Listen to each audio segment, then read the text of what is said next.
जीवन के जो है रिमेनिंग डेज कैसे काटने हैं वो प्लान करना। ये लग रहा है कि एक पारी खेल के अब दूसरी पारी खेलनी है।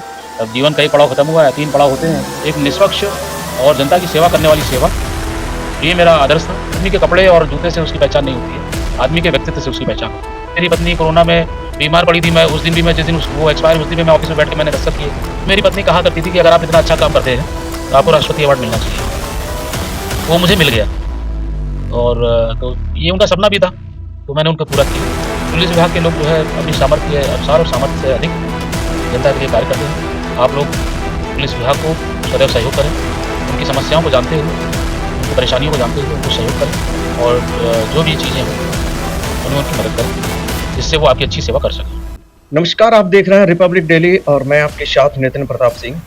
आज हम मौजूद हैं एटा की 43वीं वाहिनी पीएससी एटा, जहां से 30 जून को एक ऐसे अधिकारी सेवा से विदा ले रहे हैं जिनका अनुशासन, नेतृत्व और जन सेवा एक मिसाल रहा है।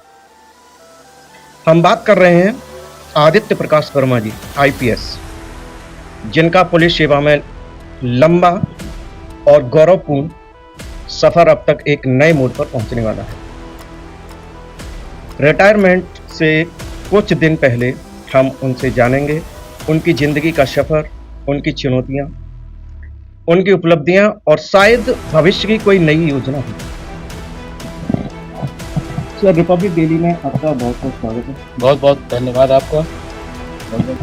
सर, रिटायरमेंट में अब कुछ ही दिन शेष रह गए, मन में ऐसा कुछ क्या चल रहा है? मन में तो कोई ऐसा विशेष नहीं चल रहा। ये लग रहा है कि एक पारी खेल के अब दूसरी पारी खेलनी है। अब जीवन का एक पड़ाव खत्म हुआ है, 3 पड़ाव होते हैं। एक स्टूडेंट लाइफ थी, एक नौकरी वाली लाइफ है, एक रिटायरमेंट के पार्टी वाले रिटायरमेंट के बाद की लाइफ है। अब उस लाइफ को प्लान करना है, कैसे प्लानिंग करनी है, जीवन के जो है रिमेनिंग डेज कैसे काटने हैं वो प्लान करना है। सर, आपने पुलिस सेवा में कदम रखा था, तब क्या सोचा था इतना लंबा सफर तय करें? देखिए, मेरा शुरू से पुलिस सेवा में ही आने का रुझान था। मैं बहुत से डिपार्टमेंट में मैंने नौकरी की, लेकिन मेरा मन उसमें लगता नहीं था। मैं इलाहाबाद बैंक में रहा, फील्ड ऑफिसर रहा, और आईडीबीआई में मैं इंडस्ट्रियल फाइनेंस ऑफिसर रहा, सिडबी में रहा मुंबई में, और इलाहाबाद बैंक में कलकत्ता में रहा, सेल टैक्स अफसर रहा। लेकिन मेरा जो रुझान था वो पुलिस सेवा में ही आने का था।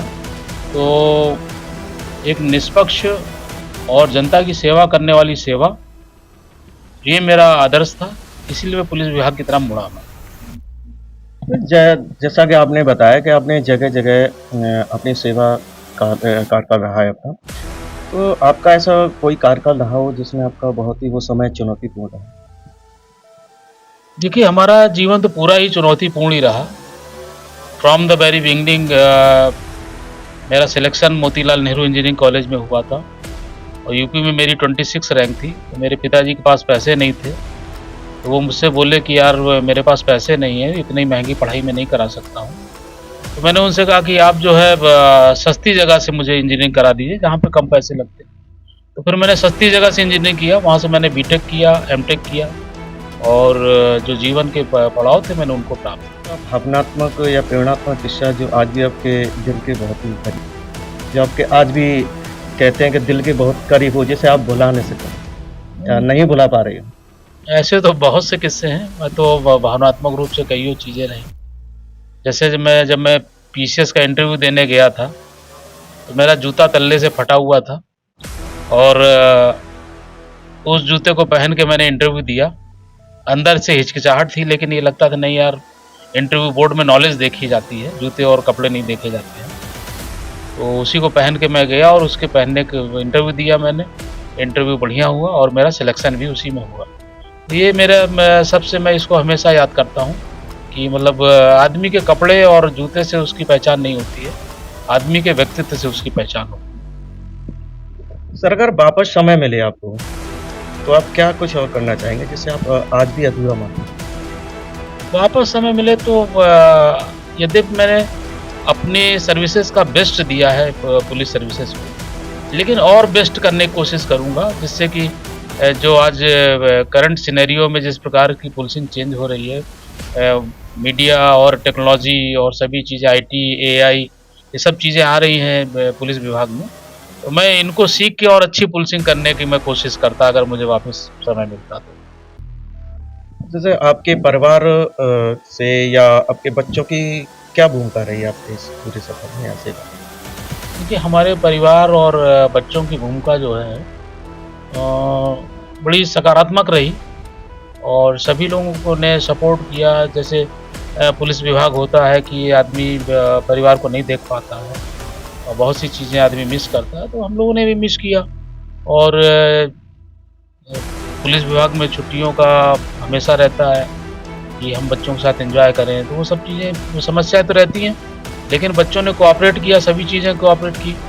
अब इससे ज़्यादा क्या हो सकता है कि मेरी पत्नी कोरोना में बीमार पड़ी थी, मैं उस दिन भी, मैं जिस दिन उस वो एक्सपायर हुई, उस दिन भी मैं ऑफ़िस में बैठ के मैंने दस्तखत किए।